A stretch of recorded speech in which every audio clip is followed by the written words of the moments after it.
The following is an Outdoor Channel original production.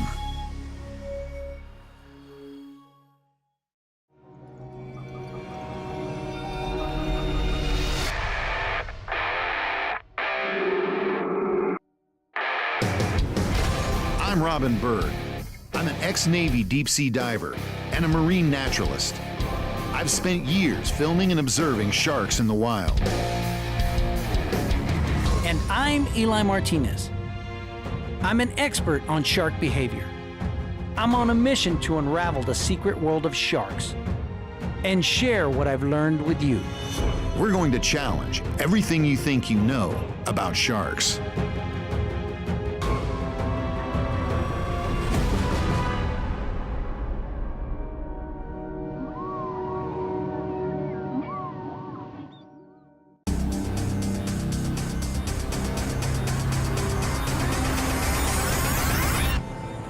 Well, it's a hot day down here in southern Florida, and you can tell because I'm sweating like Fat Elvis.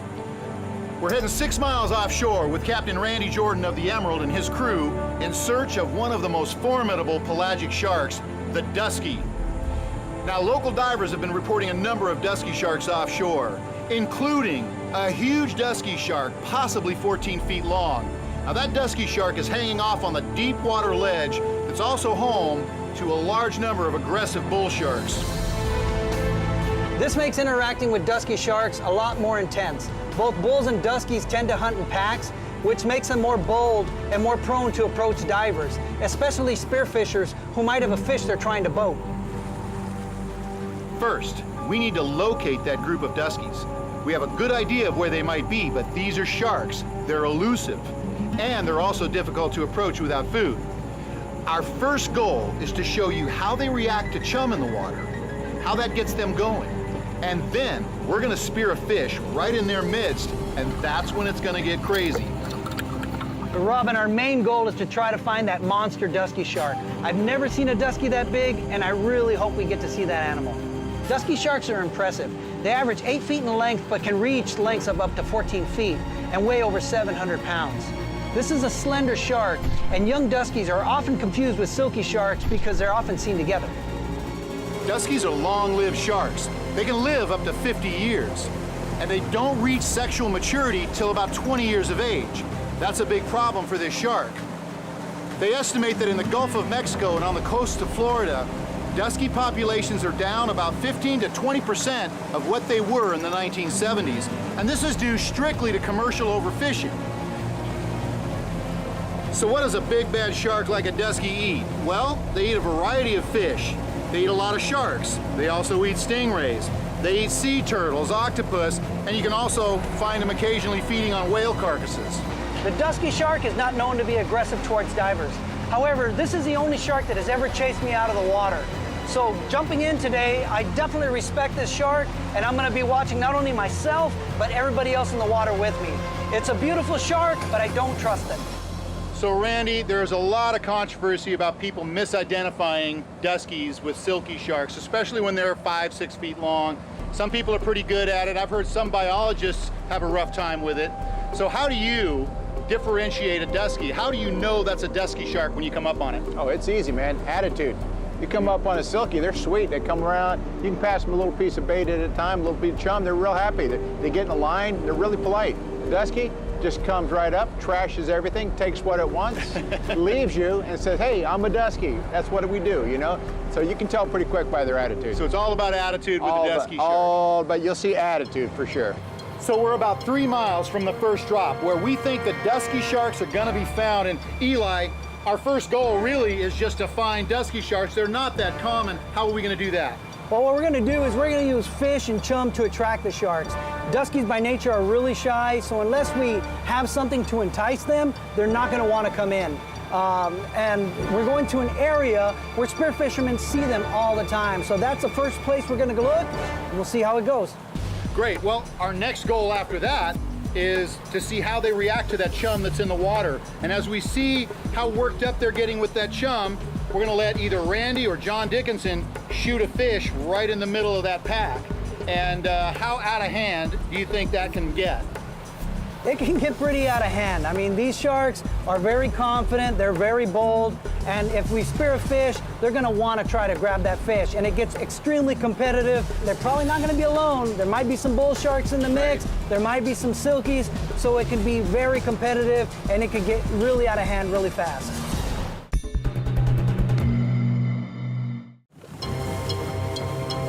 We're 7 miles offshore from Juno Beach, Florida. We're on the hunt for dusky sharks.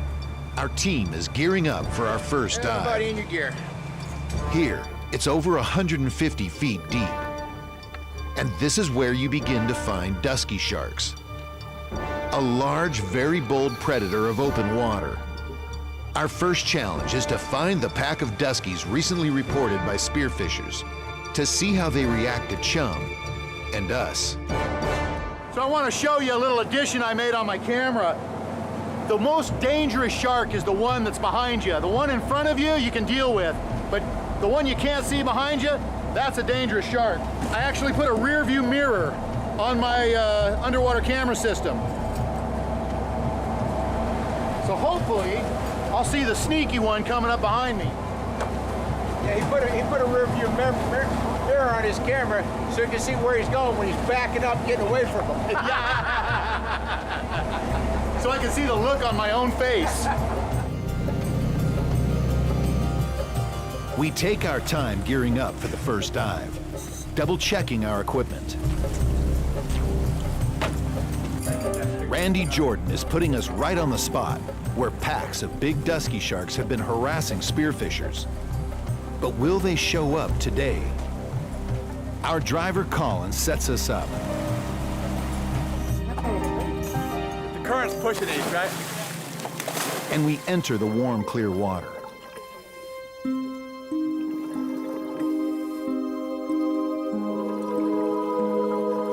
We're alone at first, but soon, Eli spots a big dusky shark racing up to greet us. A female over 7 feet long.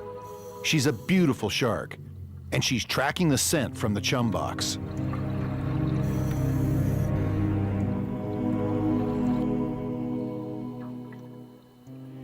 We're joined by a second dusky, another female, gliding around us completely unafraid, almost unimpressed with us.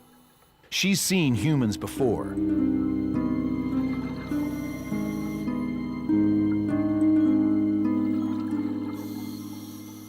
She looks each of us over as we give her space.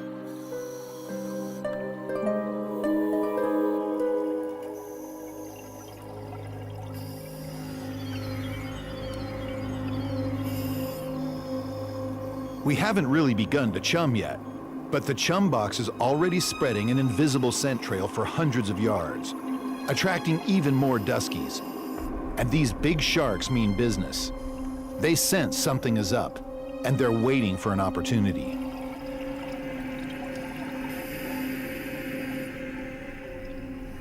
Eli and I watch carefully as Randy begins to grind up chunks of fish on the chum box.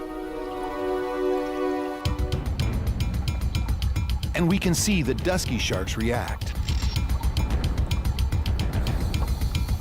And a huge 9-foot female cautiously noses the chum box before gliding away in frustration. While Eli tosses half a fish to a 7-foot dusky. These sharks are eerily unafraid of us, but that's exactly what duskies are all about. They are bold, confident, and not easily chased off when they decide they want what you have. But even with chum in the water, these sharks are still pretty well behaved. We notice most of the duskies have hooks embedded in their mouths or gills, and we attempt to remove them by twisting the shark's tail to momentarily put the shark in a state of tonic immobility. Tonic immobility is a temporary state of paralysis. Breathing and muscle contractions become relaxed, and the shark just sort of checks out, while the grip on the tail is maintained. Randy Jordan uses special pliers to grab and remove the hooks. We're out here looking for dusky sharks in an ocean where there are no fences. There's no fences. There's nothing that's going to keep any shark in or out. And then as we get up into mid-water, the first big dusky comes in. Then another big dusky comes in, and then a medium size, and another medium size. Pretty soon they're just swirling around us, and we're in this ballet with dusky sharks. Everybody kept a cool head, and more than once we put the dusky sharks into a state of tonic immobility by grabbing the tail and twisting the tail, because a couple of them had big hooks in the jaw, and we were trying to get those hooks out for them. We did our good deed for the day, but we have 2 more dives left, and we still have a big goal, and that's finding that monster dusky. Oh, here you go. There you go. So this is straight from the dusky's mouth. This was just taken from a free-swimming dusky.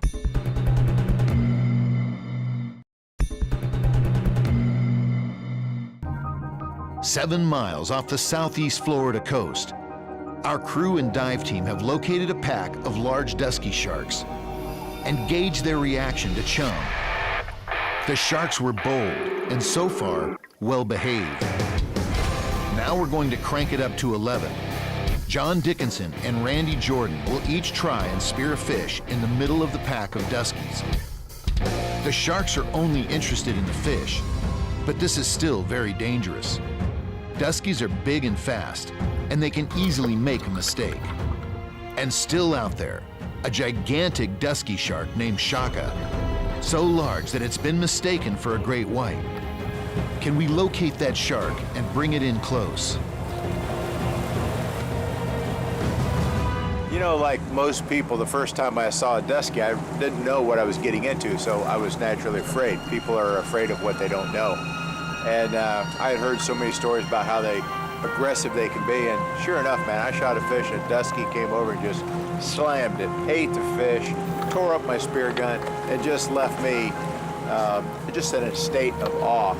Since then, after seeing them so much and seeing their behavior and realizing that they're just after the fish, if you don't have fish, it's not like they're gonna come over there and attack you.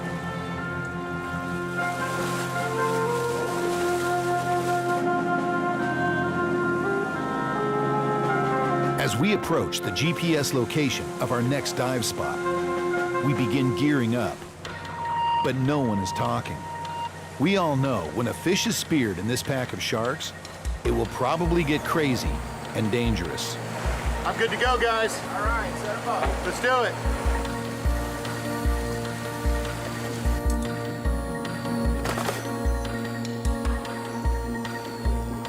Although the visibility at the surface is good, as we descend, it becomes murky and green.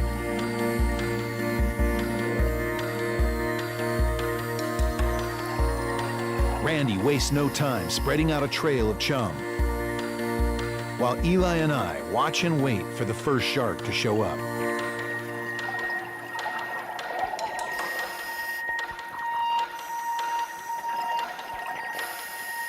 Eli seems confident that we're about to have visitors. As if on cue, the pack of dusky sharks return, as bold as ever and ready for action. Randy Jordan greets a big female dusky with a nose rub. And then the first fish is speared. A little tunny, very similar to a bonito. It weaves its way around the divers. And, as if someone flipped a switch, the dusky sharks come alive. The first attempt is a miss, but the dusky whirls around for another try as the fish dives deep.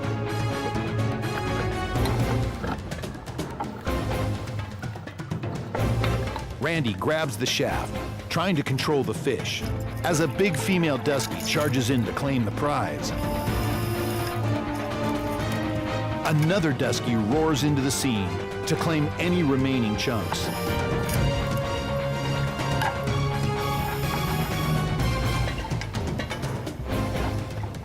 And just as suddenly as it began, it's now over. And the sharks return to patrolling the area. That's the difference between chumming and live shark. Hey, grab that gun, will you? I was waiting for you to shoot a bonito. Well, we just witnessed a dusky feeding frenzy. Oh. And John Dickinson actually speared a little tunny, which is kind of like a bonita. And right in front of my camera, you got to see exactly what a dusky shark's personality is like when they want your fish.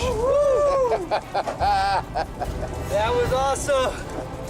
Oh, man. Hey, you know what? You can never get bored down there. All we gotta do is shoot a fish. Oh, hell breaks loose. They get excited, man. Yeah, they do. We have seen some big, huge dusky sharks, and even though they've been well behaved, that last dive, we got them worked up. So now you've seen what they behave like around chum, what they behave like around divers when everything's calm, and when you spear a fish and there's a dusky around and he wants your fish, give it to him.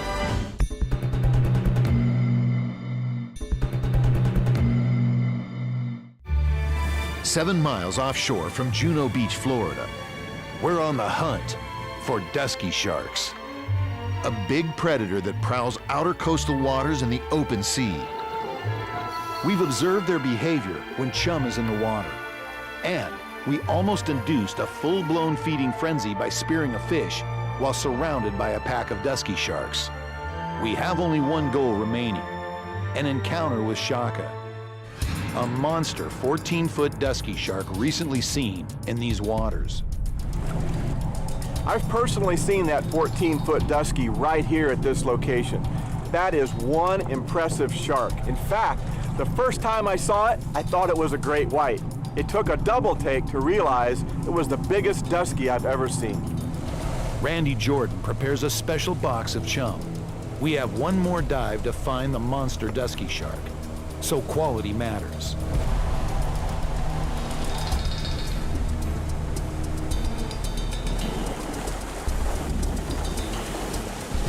We're all fantasizing an encounter with this huge shark. It would be burned into our minds forever. A 12-foot dusky is a massive, massive shark. A 14-foot dusky has got to be ridiculous. I would imagine that shark is probably around the 12-foot range. If it's a 14-foot, this is a monster. And if they're mistaking this shark for a great white, we're talking about a very, very big shark. Either way, whatever side, 12-foot, 14-foot, I can't wait to see it.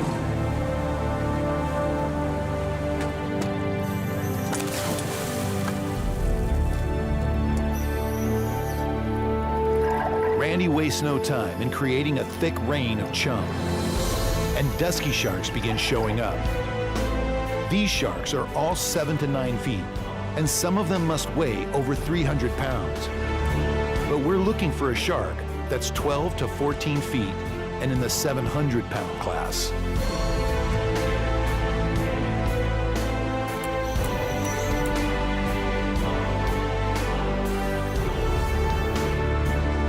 Duskies are mysterious to most divers and fishermen.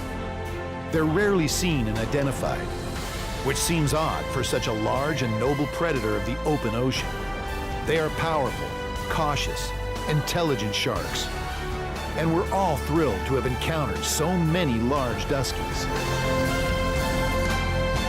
Yet we're also running out of time to find the monster dusky. The thought of encountering this huge shark has totally consumed us, but hope is quickly fading. Randy Jordan begins tapping his knife on his spear shaft in a last-ditch effort to attract the monster dusky within camera range. But we're running out of air. Our time is up, and we head for the surface. I say goodbye to the dusky that's been keeping me company. Eli says it all with a shrug. Even though we've had an extraordinary day diving with dusky sharks, Too good. not finding that monster dusky is a big letdown for each of us. There you go, buddy. Eli, it's been an incredible day. To see this many duskies, to see this many big duskies is extremely rare. And to see so many sides of their personality and to see so many different behaviors is extremely rare. But that's what this show is about, is shark behavior and how human behavior affects shark behavior. But Eli, we didn't pay off the 14-footer. No, we didn't. That shark is still a myth to me. Until I see that shark, it's just, it's just a big fisherman's tale.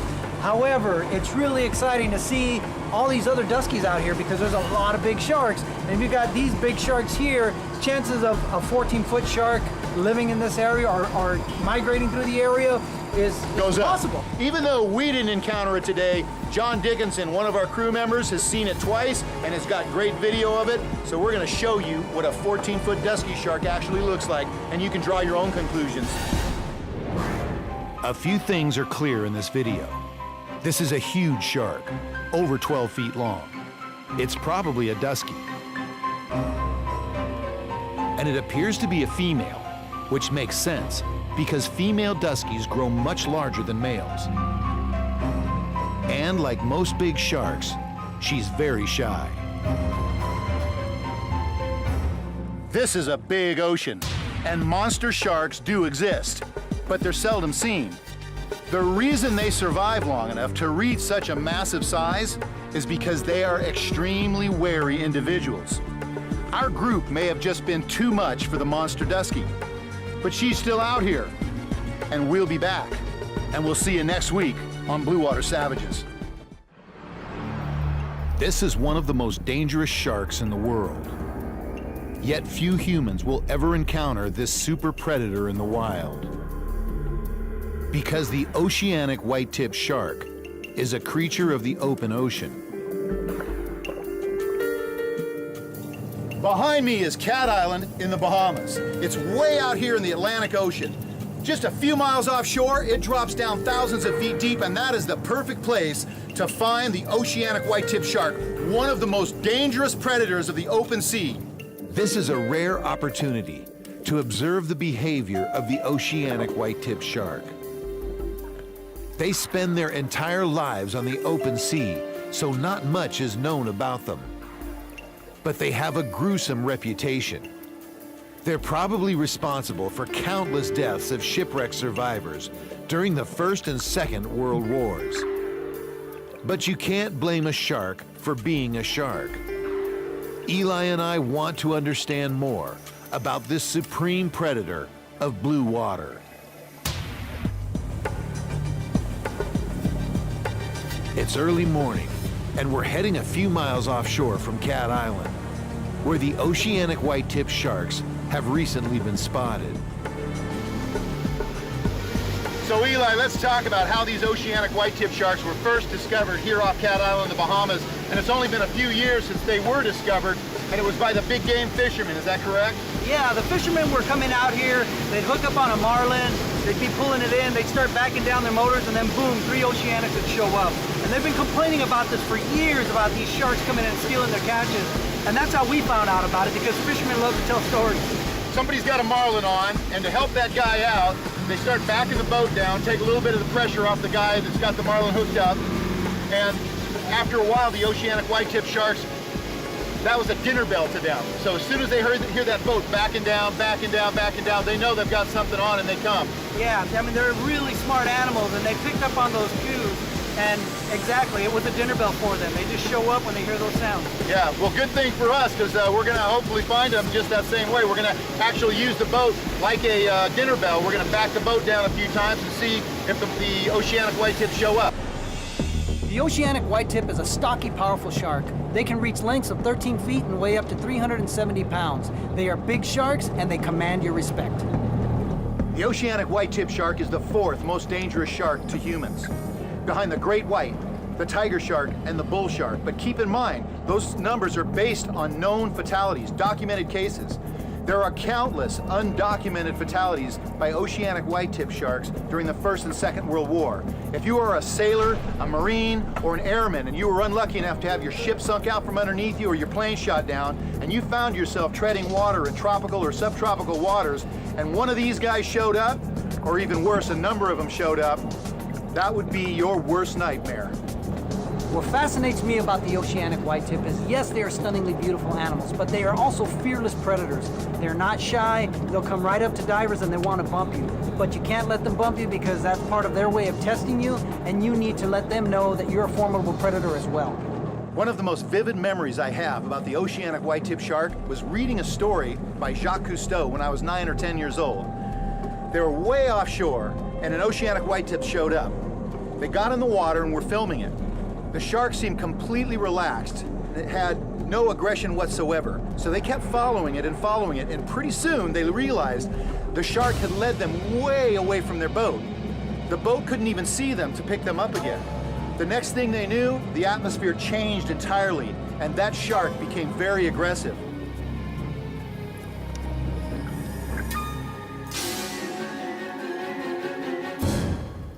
Our first challenge is finding the pack of oceanic white-tip sharks. They're migratory, and Cat Island is only one stop on their route. Can we locate the pack and get close enough to observe their behavior? So behind me is Cat Island, Bahamas. We're here searching for the oceanic white-tip. It's one of the most dangerous of the open ocean sharks, and we're hoping to find one. We haven't had any luck yet, but we got a really good captain. He knows where to go, and we're gonna go and see if we can find these sharks.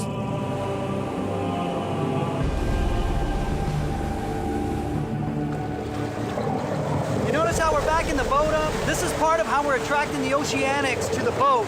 What we're doing is we're replicating the sounds that the fishermen do whenever they got a fish on the line. And the oceanics have learned, they've been conditioned to hear that sound and come running to the boat to try to see if there's anything that they can steal off the fishermen's lines. We're also using chum and fish oil to attract the sharks to the area.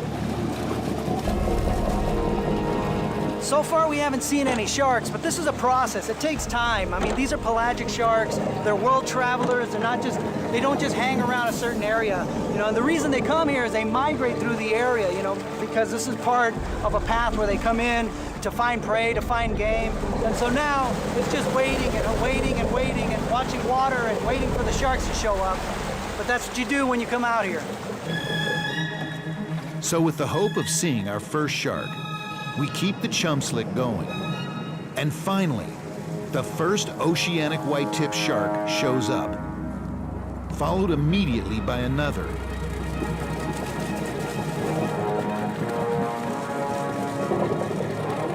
So right now we have two oceanic white-tips right now hanging out by the boat. This is an extremely rare shark right here. And Cat Island is one of the few places in the world where you can find these sharks reliably, right? Because they've been overfished so bad that, you know, you can only find them in small areas. Hawaii is one spot, the Red Sea is another, and Cat Island, Bahamas is pretty much right now the only place where you can reliably find them. With the oceanic white-tips, I mean, you have to be really careful with these animals. I mean, they deserve a lot of respect because they are predators. They're really big sharks, and they definitely demand your respect. What I like to do when we're in the water is, you know, you got to keep an eye on them. And rule number one, whenever you're diving with a dangerous shark like an oceanic, is never allow them to touch your body. And because these sharks are really curious, they don't run into things very often because they are pelagic sharks. I want to keep an eye on them all the time, and I don't let them near my body. And because if they bump, a bump can easily turn to bite, and that's what we're trying to avoid. Because if an oceanic bites you, I mean, it's game over because they do turn it on. They will turn on really fast. I'm not sure about Eli, but I've got this strange feeling, like we're about to parachute into a forest full of wild tigers. This shark in particular is known for being fearless and aggressive.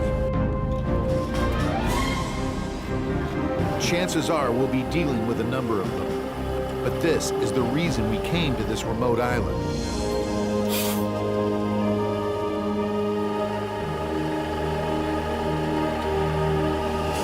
All right, brother, you ready, man? Yeah. Here we go.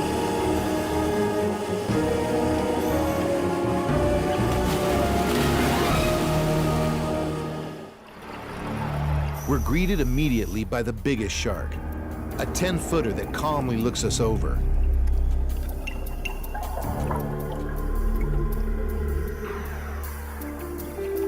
Multiple sharks appear. I have to keep shooting, but I also have to be aware of what's going on around me, especially behind me.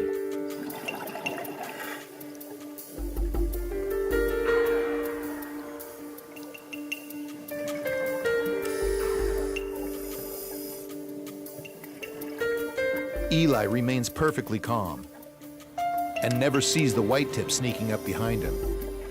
The most dangerous shark is the one you don't see coming. Luckily, this one veers off, but these are the risks you take diving with sharks. Understand that what you're seeing here is now becoming very rare. A wild pack of oceanic white-tip sharks completely surrounds us, and we could not be more thrilled.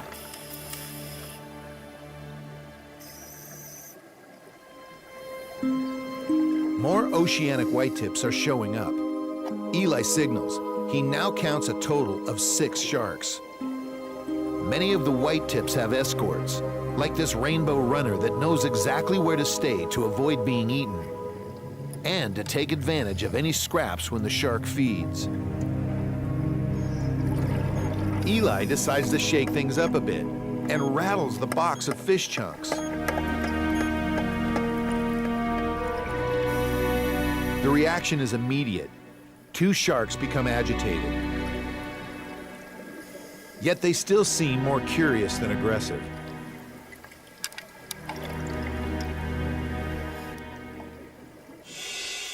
Our first dive has gone well. We have found the pack of oceanic whitetips. Next, we're going to attempt something unusual. Will this shark, that lives only in the deep ocean, drift over the reef with us into shallow water?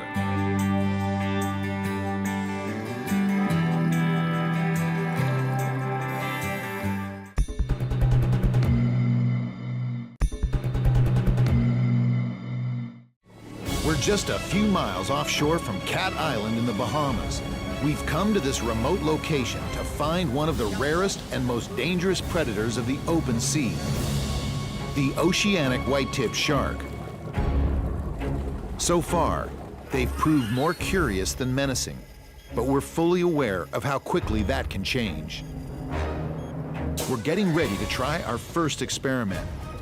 Will this pelagic shark that lives miles at sea drift with us into shallow water and possibly even feed? This would be very unusual behavior.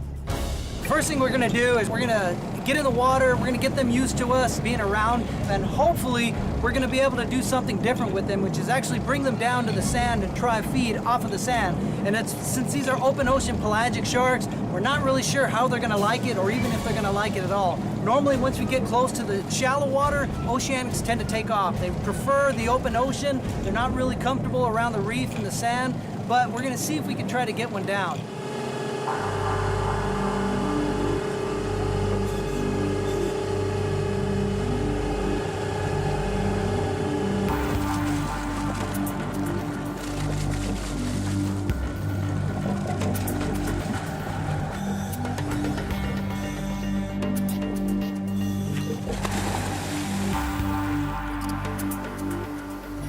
These sharks are as curious about us as we are of them, and we must appear quite odd. Keep in mind, sharks aren't looking for trouble. They're looking for a meal, and we're big and possibly dangerous. These sharks are constantly assessing anything they encounter for both weakness or risk. We now have 7 oceanic whitetips surrounding us. As we begin to drift closer to shallow water, will they become claustrophobic as we cross over the reef? Will they all head for the safety of open water? Or will some of them follow us into the shallows? We're now in 50 feet of water, and only 2 curious sharks have decided to follow us past the reef into the shallow water. The other 5 have disappeared. Eli investigates a stingray on the sandy bottom. Most sharks would see this ray as food, but oceanic whitetips are alien to the shallows, and the ray glides off unmolested.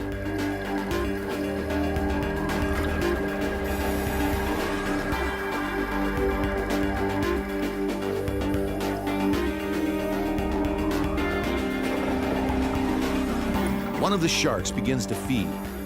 We are witnessing very unusual behavior. These sharks are open water nomads. Eli and I are fascinated to see them acting so relaxed and natural in shallow water.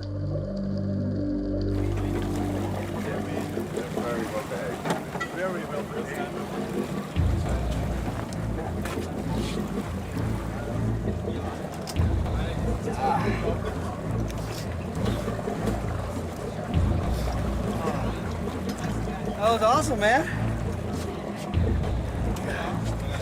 Woo. So Eli, we actually pulled it off. We got a couple of oceanic white-tip sharks to follow us in and drift right over the sand into 25 feet of water. This is an animal that lives miles at sea in thousands of feet of water, and we got a couple of them to follow us in and feel comfortable enough to feed in shallow water. That's really unusual behavior. It is, because again, these are pelagic sharks. You know, they spend all their time in the open ocean. So for them to come into the shallows is extremely rare. And it really shows the different individuals, because when we started out, we had a bunch of sharks around us, and by the end, we only had 2. That just truly shows the different personalities of these sharks. So it is, in your opinion, it really is a personality thing. Some of them are curious, some of them are bold, some of them are more timid, and some of them are just willing to just drift with these crazy people into the shallows and feel comfortable about it. Yeah, absolutely. And I really feel like, you know, by doing this, we're able to document more of these animals and understand them a little bit better, so we can get a really complete picture of these sharks. Our first experiment with the oceanic white-tip produced startling results, reminding us that our preconceived notions on shark behavior can often be wrong. Sharks are unpredictable. They are complex thinking animals, constantly assessing every situation. Our next experiment will be even more challenging. Eli Martinez will attempt to place an oceanic white-tip in a state of tonic immobility. Trying to put a shark in a state of tonic immobility is a dangerous maneuver. However, if a shark allows you to get to that point where you can put him in that state of tonic, it means that that shark and the diver have built up some kind of trust, some kind of bond, and the animal is allowing this interaction to happen, and that's the magic. That's what we're trying to accomplish here, is trying to see if we can bond with the animal, even for a moment.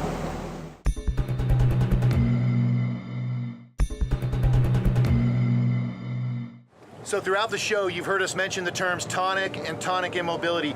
Eli, what is tonic immobility, and what purpose could it possibly serve in a shark's world? Well, tonic immobility is a relaxed state that sharks go into. They're extremely sensitive around the nose and their fins. In some species, if you twist a shark's tail fin, they'll go completely to sleep. Other sharks, you rub their nose, they'll get loopy, they'll get dizzy, kind of relaxes them. Science is really not sure why it happens, but I believe personally it has to do with mating, with courtship. Interesting. You know, shark sex is really violent. The males will have to grab onto the female to hold them so that they can mate. I think that the reason tonic immobility happens is so that when they are in courtship, they can grab a fin, twist it, relax the female. It'll help hold them in place, and it minimizes the damage to the shark. Captain Reynold Butler sets us up once again. More chum is added to the mix, and Eli and I gear up for our last dive with the oceanic white-tip sharks.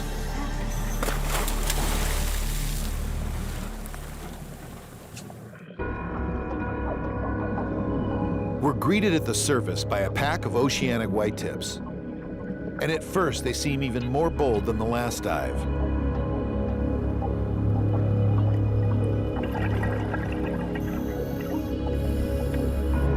As Eli begins to reach out to them, they shy away.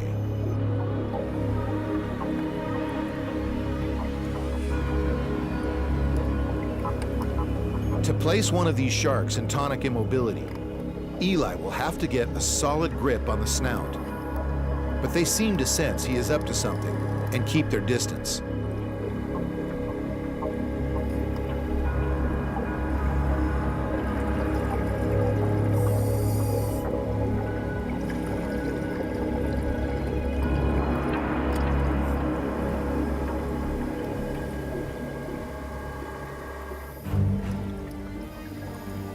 Eli waves his hands to attract one of the sharks within range, but it turns away as he touches the nose.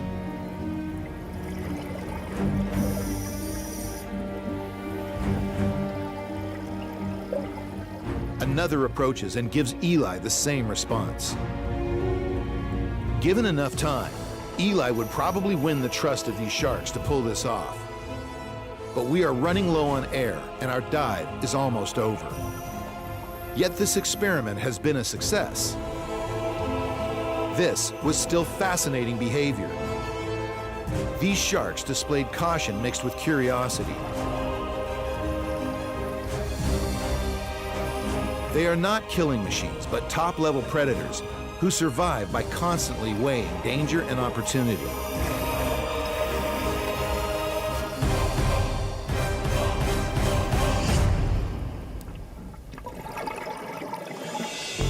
Eli, what an amazing adventure.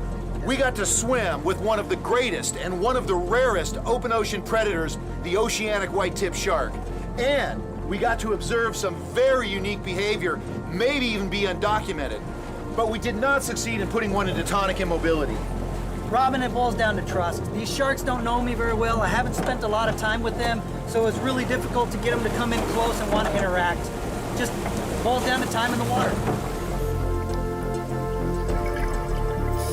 So watching Eli in action has certainly altered my view of humans who choose to interact with sharks.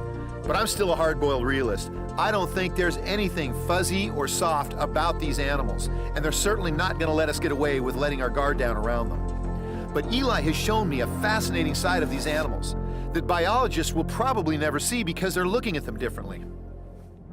Ranked second only to the great white in unprovoked fatal attacks. A massive shark, built for dismembering the toughest of prey. The tiger shark prowls the shorelines of tropical islands and beaches worldwide, putting it directly on a collision course with humans. We're going to show you another side to this shark. When encountered by divers who remain calm, tiger sharks seem curious, intelligent, and almost docile in most encounters. But this does not mean you can let your guard down. With over 1,000 tiger shark dives, Eli Martinez is a leading expert on tiger shark behavior. And today he's going to attempt a technique that he has perfected with large tigers in the Bahamas. Once he has the shark's trust, Eli will carefully roll the shark on its back and stand it straight up on its head. But can Eli accomplish this with a tiger shark he has never encountered?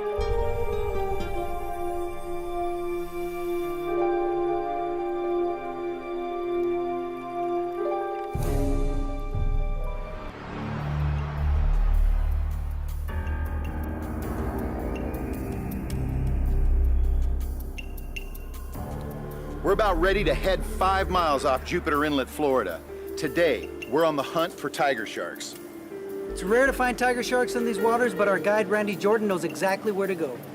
We're going to go out and find some tiger sharks today, and this is a particularly exciting day for me because Eli has spent so much time with tiger sharks, and it would be a highlight of the show if I could get Eli to stand one of those tigers up like his signature infamy is from Tiger Beach. It'd be great. Tiger sharks, the difference is that the tiger sharks, they're a serious shark. They're slow moving, they're very polite, but when they're onto something, they just keep moving. They're like trying to stop a bulldog or a truck. It's just not going to happen. I tell people if a tiger's in a room, no matter what else is going on, keep your eye on the tiger, because they will historically look at you, be real nice, and then go around back of you to investigate. Maybe you've got a little dust cap on your tank or something that might look like food. They're just coming up to say hi, but they've got a really firm handshake. There's only a few species of sharks that haunt the dark recesses of our minds when we visit the ocean. Sharks whose history more than live up to the reputations they've earned in popular culture. Tiger sharks inhabit that special place, and for good reason. They're only second to the great white shark in known attacks on humans. They have incredible bite strength. They're literally built for dismantling their prey. They have teeth that can saw through bone and turtle shell. They can actually bite an adult sea turtle in half. Tiger sharks are amazing animals. They definitely have their own personalities, and once you spend a lot of time around them and learn how to behave around them, you don't feel threatened. They definitely have gotten a bad rap through the years, and they don't deserve it.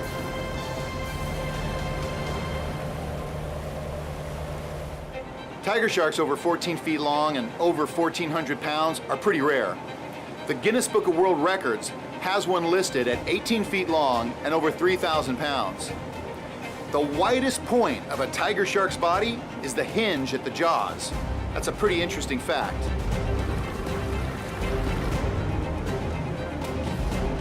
We take good divers out to see tiger sharks, And I always tell them ahead of time, there's things that you should do and things you shouldn't do. You got to treat these sharks with respect.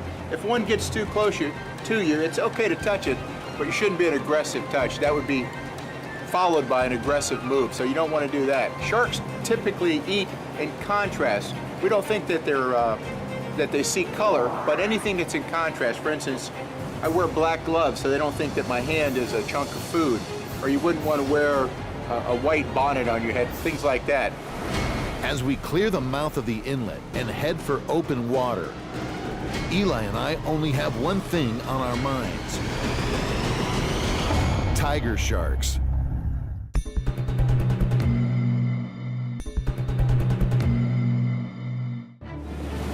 Aboard the Emerald with Randy Jordan and his crew.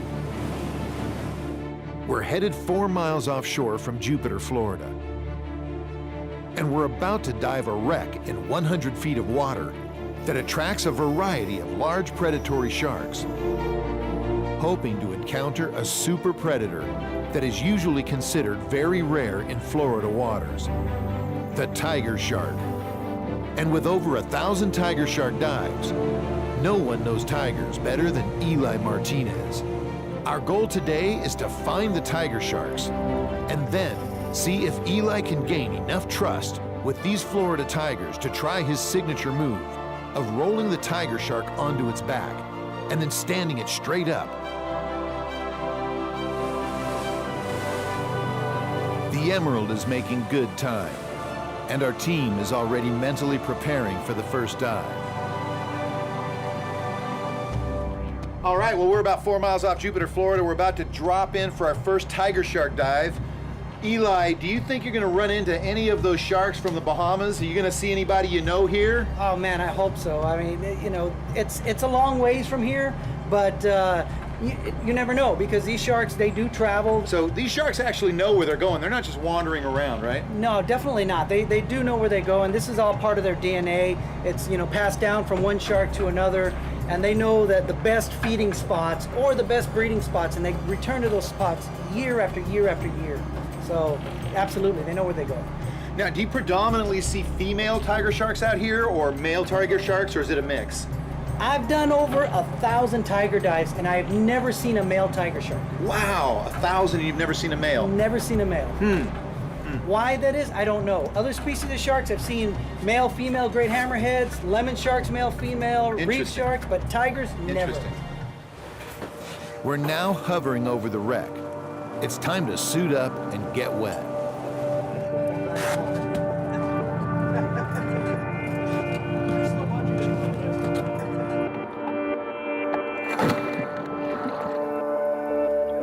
Eli senses the direction of the wreck, so we follow his lead. And soon the bow looms into view. A cloud of Tom Tate grunts will escort us to the stern, where Eli and I will wait for the first tiger shark.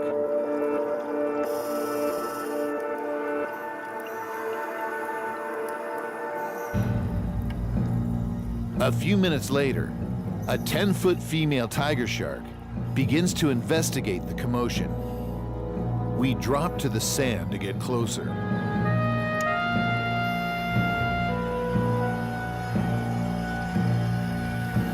She's very confident, eyeballing each of us as she slowly cruises by.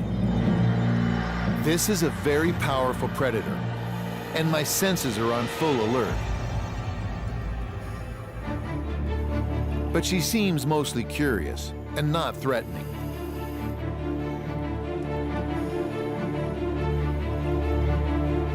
But we can only stay at 100 feet for a limited amount of time. So we make our way up to mid-water. Eli has a souvenir, a tooth from the tiger shark she shed while investigating the chum box. Eli suddenly sees something new at the wreck. There are now 2 tiger sharks cruising the stern.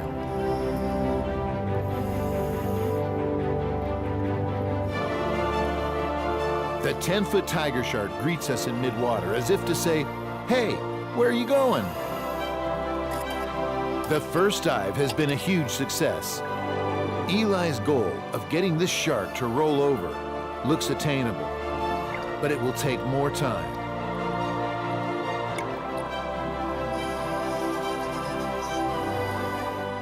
Tiger sharks have a well-established reputation for attacking humans, mostly in the shallow surf zone, and Hawaii has seen more tiger shark attacks than any other state.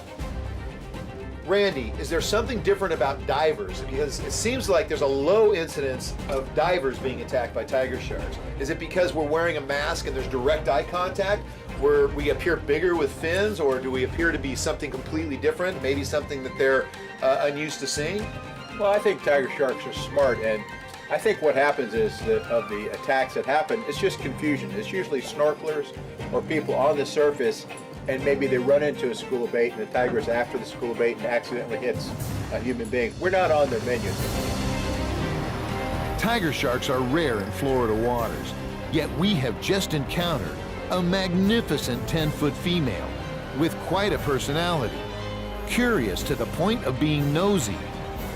And this will work in Eli's favor as he carefully gains the trust of this very bold tiger shark.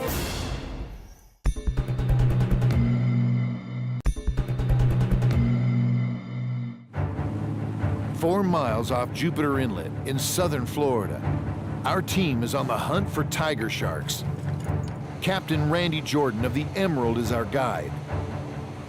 And on our first dive, two tiger sharks paid a visit. The larger shark is bold and curious. The perfect tiger for Eli to achieve a very difficult maneuver. Gently rolling the shark on its back and momentarily standing it up vertically. But what if you're out diving and happen to run into a tiger shark yourself? Don't panic. We've got some good advice for you. If you're a diver or a free diver, we've got some tips for you that might come in handy one day if you've never been in the water with a tiger shark. We're gonna give you a few ideas of how to behave, what to do, what not to do. So Eli, I'm in the water, I'm scuba diving, I'm at 60 feet. Big tiger shark shows up and is interested in me and is circling around me. What do I do? Well, the best thing to do is always hold your ground. You never swim away from them because they're going to chase Right. you. It's just like a dog chasing a cat. So what you want to do is you want to stand your ground, and if the shark comes into your area, the safest place to put your hand on a shark is on the top of his head. Tigers have huge heads, and that's the safest place. It's away from the mouth. And what you want to do is you want to push your body away from it. You want to keep your hand on that shark's head, and you want to create a bubble between you and the shark. And that's the safest thing to do because the shark can only swim forward, it can't swim back, and all you're doing is creating a barrier. You don't want that shark to touch your body ever. That's rule number one. The other thing I noticed is that the tiger sharks seem to be almost intimidated by the lemon sharks. The lemon sharks and the tiger sharks don't seem to get along that well. And I know that they're in competition for the food, but I was really surprised to see a lemon shark come in and actually bump a tiger shark and have the tiger shark jet off into the distance. Yeah, and then that's surprising because tiger sharks are really big and lemon sharks are a lot smaller. But lemon sharks are extremely territorial, and they tend to start pushing off anything that's in there. So the way they look at it, this is their food. There's a lot of lemon sharks, okay. and they tend to just push everything out of the way. We got the numbers. Got the numbers, absolutely. All right, well, we're gonna give it a shot. We're really hoping we can have Eli pull off his signature move and stand that tiger shark up on its nose. So let's get dressed, let's get rigged up, and let's jump back in the water. The Emerald returns to position over the wreck, and our team gets ready for the next dive. How you holding up there, guys? Diving 90 feet all day can take a toll on you, not to mention the danger of the bends. So we pace ourselves carefully and try to remain as relaxed as possible on every dive.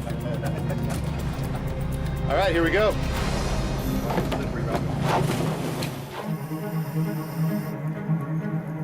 This ship was intentionally sunk to create an artificial reef. And years later, wildlife is thriving on every inch of this rusting hulk. And that's why the sharks are here.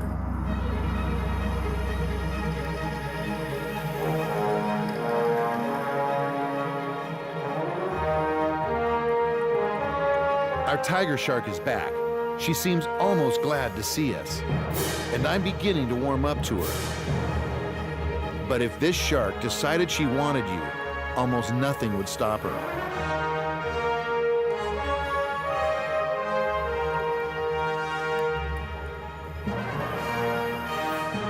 And yet, she's very calm, very curious, and non-threatening. Concepts that don't seem to equate with our idea of a wild tiger shark.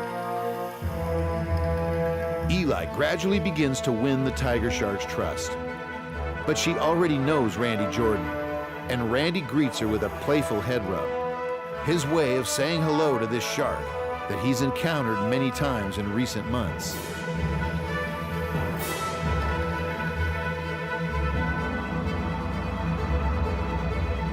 Is this shark actually enjoying this interaction, or just the chunks of fish? It oddly seems like a mixture of both. With each encounter, Eli is gaining the trust of this tiger shark. She seems almost playful, but thinking that way can be very dangerous. This is a very powerful predator, and we treat her with respect.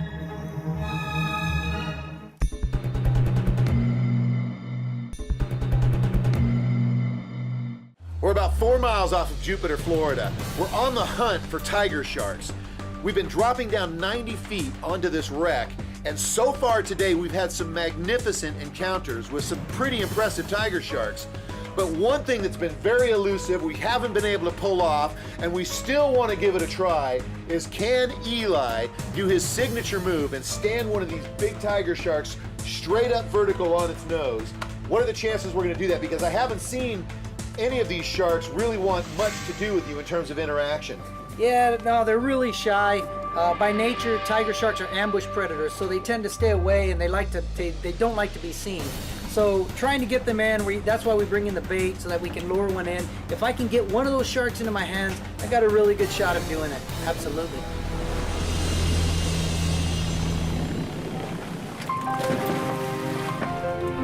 We shuffle off the boat into the clear blue water for our final dive of the day. Our friend the tiger shark has heard the boat pull up, and she greets us on the way down. And it makes me wonder if this tiger shark is actually looking forward to having another chum party on the sand. How much does this shark anticipate? Or is it reacting to every situation randomly? I sense there is a lot more going on in this shark's brain. She seems fascinated with us, taking the time to carefully look each of us over as we make our way down to the sand.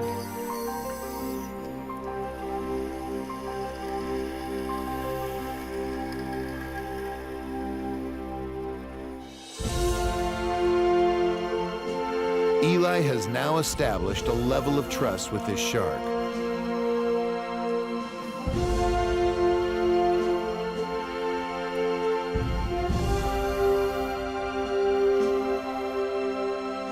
And as she returns to him again, he is able to gently roll her on her back and stand her straight up.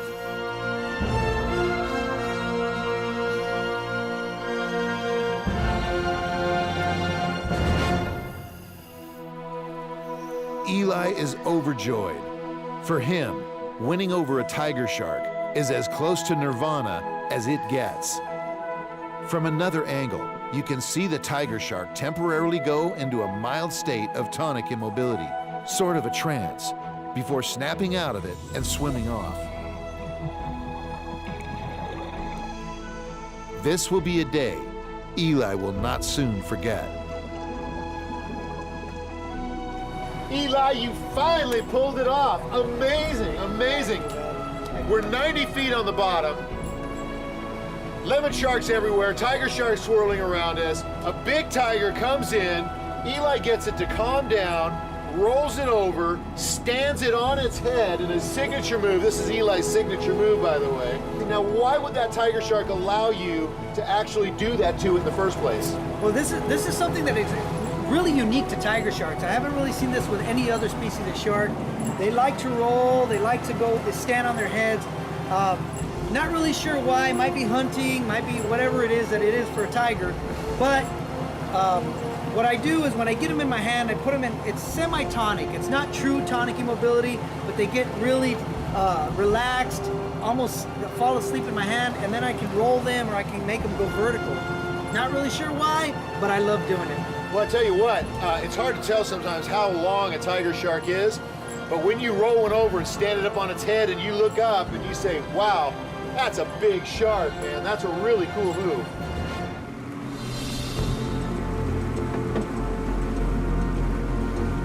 I'm really glad Robin got to meet the tiger sharks today. I know he doesn't trust them and most people think they're big and scary, but that's only one side of this shark. It's only through these type of encounters that we'll finally understand the true nature of the tiger shark. Well, I learned a lot about tiger shark behavior today, but the idea that you can tame a tiger shark with repeated human interaction, I'm just not buying it. These are big, wild, dangerous predators. The tiger shark that you think is your friend will eat you if you make the wrong move.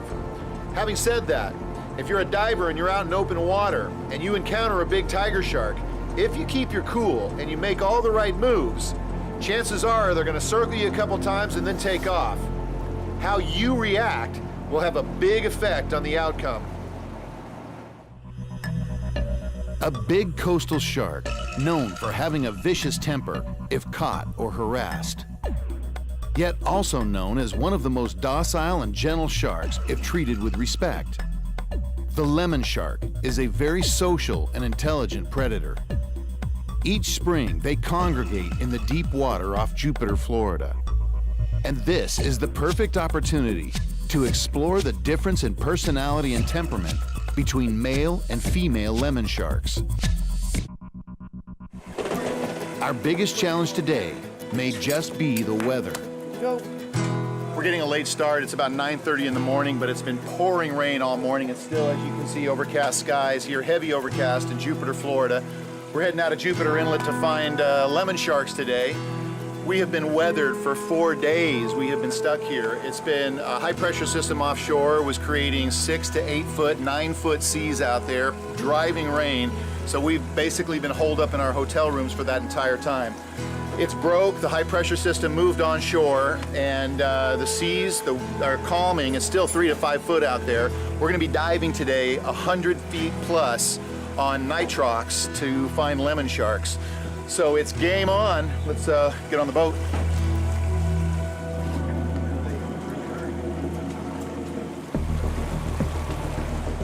So we're heading out of Florida's Jupiter Inlet on the hunt for one of the most fascinating species of sharks. And in my opinion, one of the most intelligent, the lemon shark. Lemon sharks are found in shallow subtropical waters. They can reach lengths of 11 feet and weigh over 400 pounds. These are highly social animals, and Jupiter, Florida has one of the largest aggregations of lemon sharks found anywhere in the world.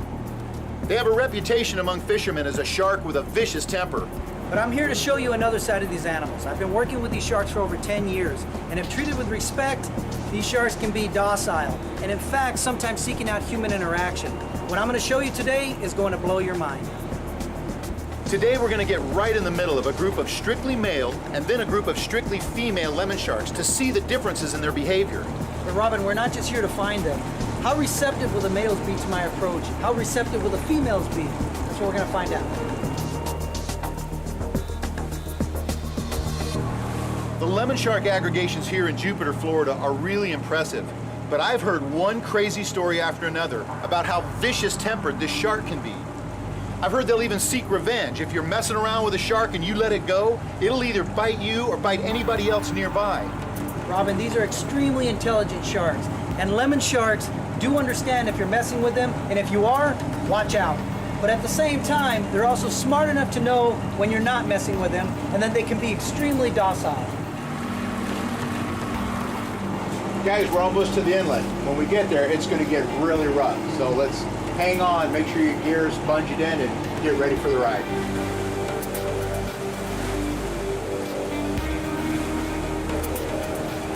We're almost clear of the inlet. We're heading out of Jupiter, Florida in search of one of the most fascinating predatory sharks, the lemon shark. The challenge today is the weather. It's been really rough weather and rough seas for the last 4 days. So I'm a little uneasy about today, but we'll see what the conditions are like once we get out there.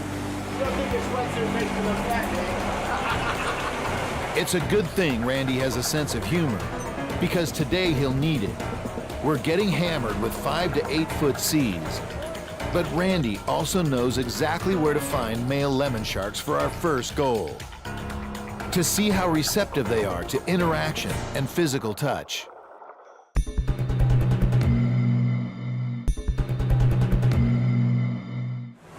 We're headed 3.5 miles off Florida's Jupiter Inlet into federal waters. Our goal is to locate separate groups of male and female lemon sharks, to see how each will respond to Eli's attempts at winning their trust. But today the ocean is angry, and rough seas are tossing our boat around as we head for the first drop.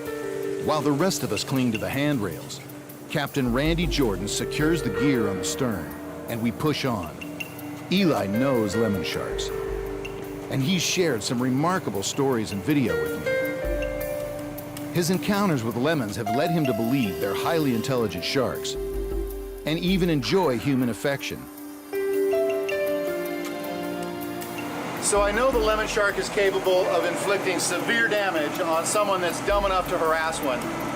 But the idea that this shark can also be docile and actually seek out human interaction or affection is a really weird concept for me. I know Eli's the man, so I'm gonna let him show that to me, but I'll believe it when I see it. One of the things, like I said, we don't really teach the sharks, they teach us, and one of the things they've taught me is that don't mess with them during a full moon. Oh, by the way, it's a full moon this week, so during a full moon, for some reason, they get, I'm not gonna say aggressive, but they get very quick. You don't want to be caught with food in your hand, and when they come in, it's a little frightening because they come in so fast. Normally they're so docile, they just line up, they come in at one at a time, really sweet.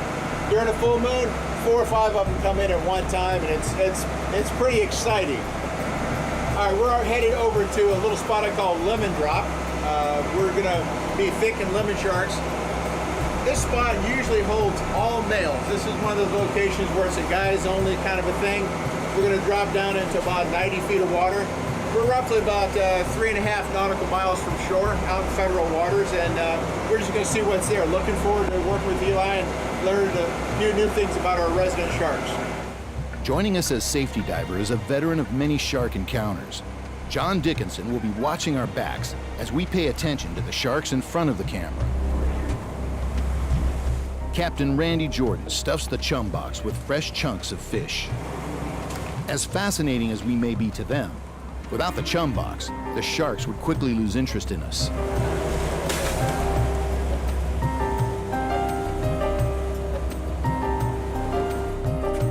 It's time to start gearing up for the first dive.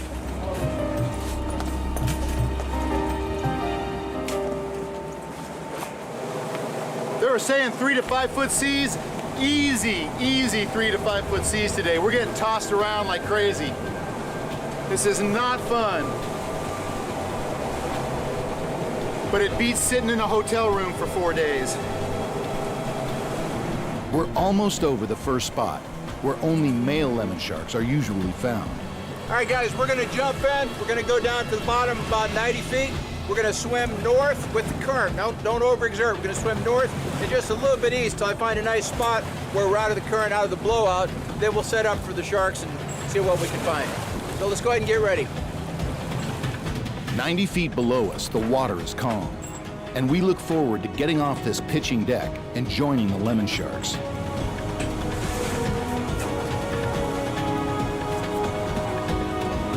Finally, we arrive over the spot, and our team enters the water.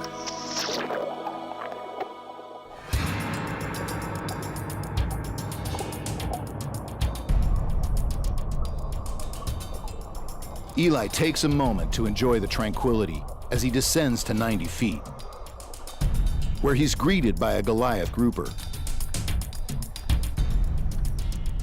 And almost immediately, a female lemon shark shows up and begins patrolling the scene. Surprising because this spot is known for only male lemon sharks, which is why we're here.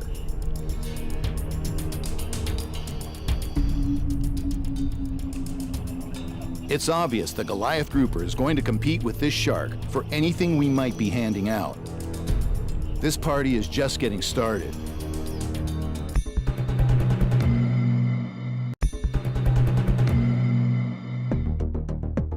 We are 3.5 miles offshore from Jupiter, Florida, and 90 feet deep. We're diving with lemon sharks, an intelligent shark known for having a bad temper, also known for seeming to enjoy human interaction. But will there be a difference between the male and female lemon shark's response to Eli's approach? This is what we're here to find out. Only minutes into our first dive, we're joined by a Goliath grouper, and oddly enough, a female lemon shark. This area is known mostly for males.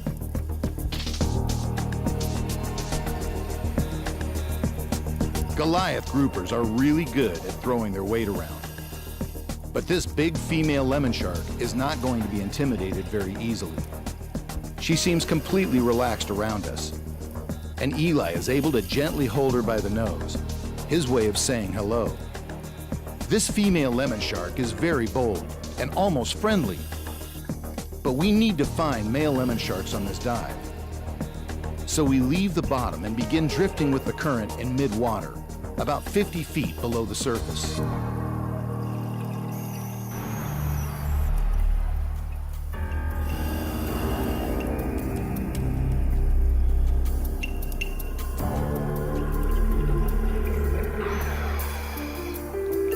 The first male lemon shark comes up to meet us, gulping a chunk of fish before darting away. The male shark seems far more wary than the female, who weaves in and out of our divers. And then, as if to prove the point, she decides to gently rub against the lens port of the camera. Eli hands the female lemon shark a fish. She gulps it down and circles back into Randy Jordan, almost nibbling the back of his head and shoulders. But this is only curiosity and not aggression. She returns to Eli, who gently holds and rubs her nose before she breaks away.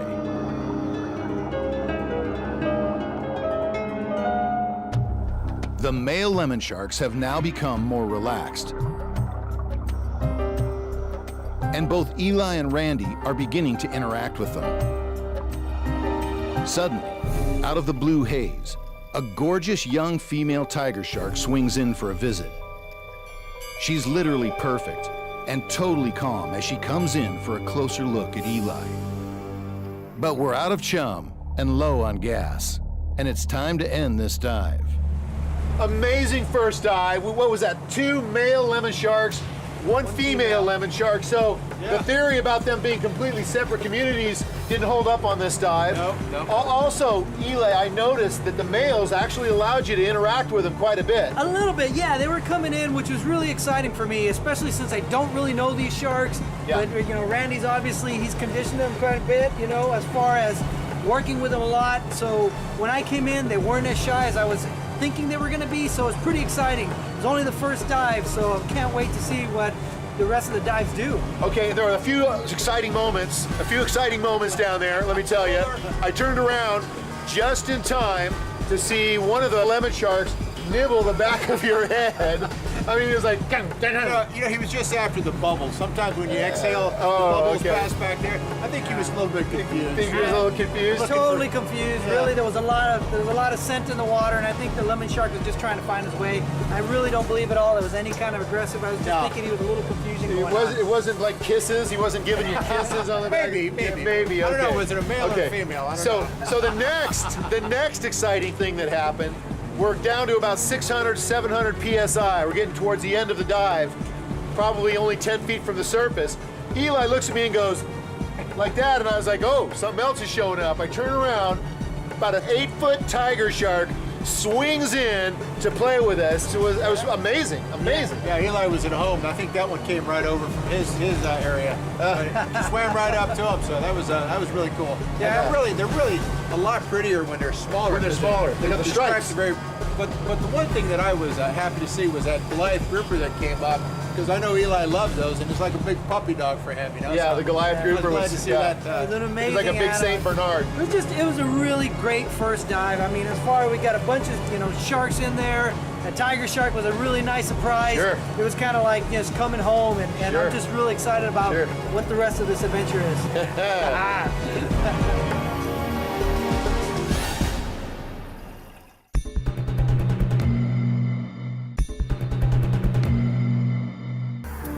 We're 4 miles off of Jupiter, Florida, in the middle of a very rough ocean. It's 3 to 5 foot seas, occasional 7, 8 foot swells rolling through.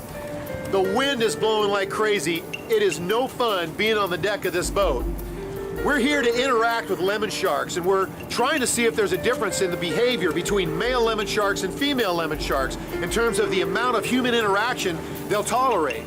All right, Eli, we're gonna set up and do the next dive. This time we're gonna drop down on a wreck that's supposedly loaded with only female lemon sharks. So what can we expect from this dive? Well, hopefully if they're anything like the sharks that I've worked with, they're gonna be real interested in what's going on. Obviously, we're bringing down the bait, they're gonna be interested in that.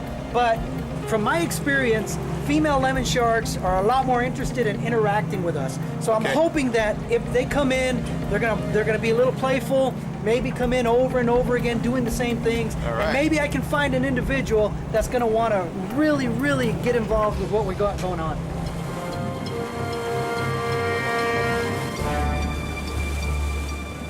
We gear up for the next dive.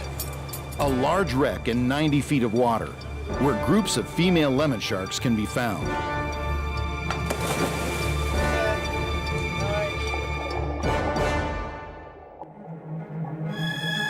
Even in this rough ocean, the water below the surface is blue and clear.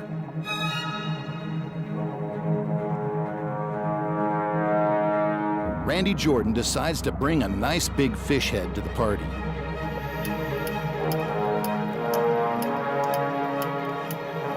The wreck looms into view. And we let the current push us along toward the stern.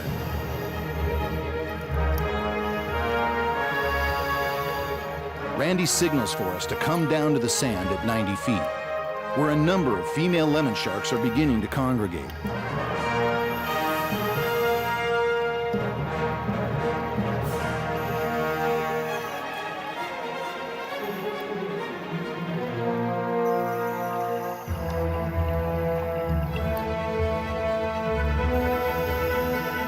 Randy will always keep a wary eye on any shark that wants to get behind the divers.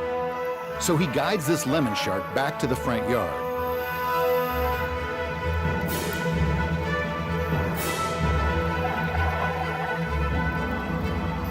These are big, beautiful lemon sharks, healthy and well-fed.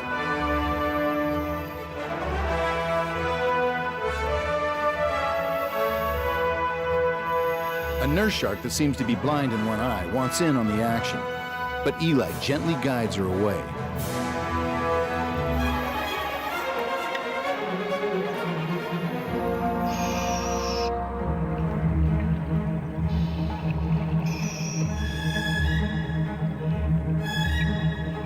The cloud of small fish swirling around us are grunts. And they're so dense that sometimes you only see the lemon shark when it's in your lap.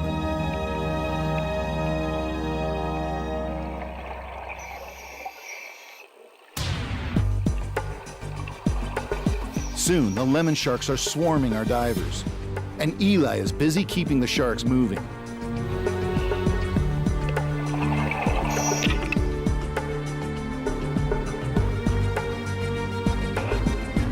But it's already obvious Eli was correct. The female lemon sharks are by far more bold and relaxed around the divers than the male lemon sharks were, and seem to almost enjoy physical contact. This is really fascinating behavior.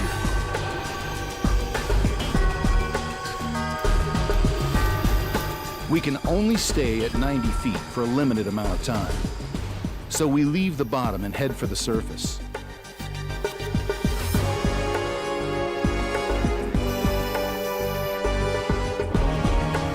The curious female lemon sharks follow our team to mid-water before finally becoming bored with us and disappearing back into the blue haze.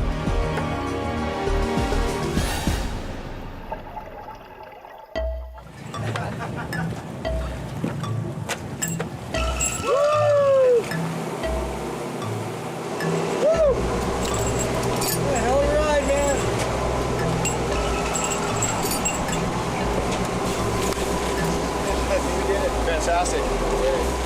Eli, here's my take. The female lemon sharks are allowing more interaction because there are more of them.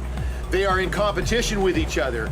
And when that chum was starting to really get boiled out of that box, they were really sticking their head in there one after another. So when you're reaching up and touching the side of their head, I noticed the nictating membrane, and that's that white membrane you'll see cover the eye, which is really to protect the shark's eye. I see that happening each time you do that. I don't know if that's a sign of, wow, this feels really good, or if they're protecting themselves saying, I'll let him do this, but I'm looking for food. Well, yeah, you could say that, but the experience I've had with the sharks here is that they do enjoy it because they keep coming back over and over again. And yeah, you could say it's about the food, but I've been in situations where I've had lemon sharks literally come up to me, stop in front of me so I can give them back scratches, and they'll just lay down and they just want me to rub their back. Has nothing to do with food, has everything to do with a shark just seeking out some kind of interaction.